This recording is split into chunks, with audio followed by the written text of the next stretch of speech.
मेरठ में एक और सनसनीखेज वारदात सामने आई है जिसने सौरभ हत्याकांड की यादें ताजा कर दी हैं। अकबरपुर गांव में रविता नामक एक पत्नी ने अपने प्रेमी अमरदीप के साथ मिलकर अपने पति अमित की हत्या कर दी। इतना ही नहीं, उन्होंने इस कत्ल को सांप काटने का रूप देने की भी घिनौनी साजिश रची। अमित और अमरदीप दोस्त थे और साथ में पत्थर तोड़ने का काम करते थे। इसी दोस्ती के चलते अमरदीप का अमित के घर आना जाना था। धीरे धीरे अमित की पत्नी रविता और अमरदीप के बीच अवैध संबंध बन गए, जिसकी जानकारी अमित को हो गई थी और उनके बीच झगड़े भी होते थे। 12 तारीख को रविता और अमरदीप ने मिलकर अमित को रास्ते से हटाने की योजना बनाई। उन्होंने पास के एक गांव से एक जहरीला सांप खरीदा। रात में जब अमित अपने कमरे में सो रहा था तो रविता ने अमरदीप को घर बुलाया। दोनों ने मिलकर गला दबाकर अमित की बेरहमी से हत्या कर दी। हत्या के बाद उन्होंने अपनी साजिश को अंजाम दिया।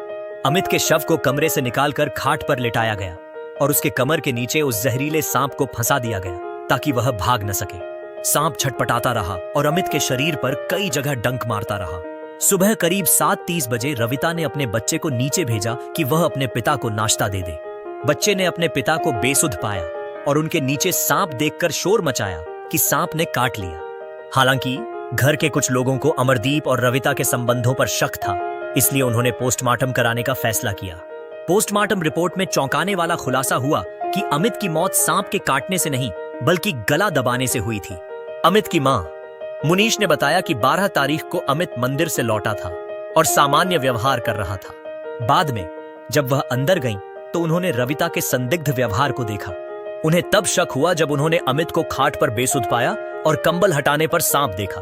उन्हें तुरंत लगा कि कुछ गड़बड़ है और उनकी बहू और उसके प्रेमी ने मिलकर उनके बेटे को मारा है। अमित के भाई सोनू ने बताया कि पुलिस की सख्ती से पूछताछ के बाद रविता और अमरदीप ने कबूल किया कि उनके अवैध संबंध थे और उन्होंने मिलकर अमित की हत्या की और फिर सांप काटने का नाटक रचा। उन्होंने यह भी बताया कि सांप को महमूदपुर गांव के एक सपेरे से RSN 1000 में खरीदा गया था।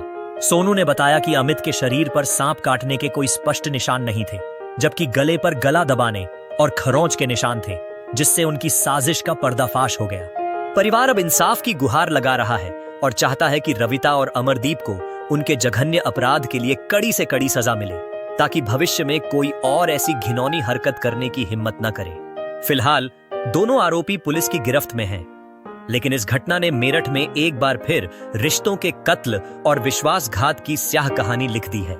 दोस्तों, कहानी सुनाने का उद्देश्य केवल आप लोगों को जागरूक करना था, किसी को परेशान करना नहीं था। धन्यवाद।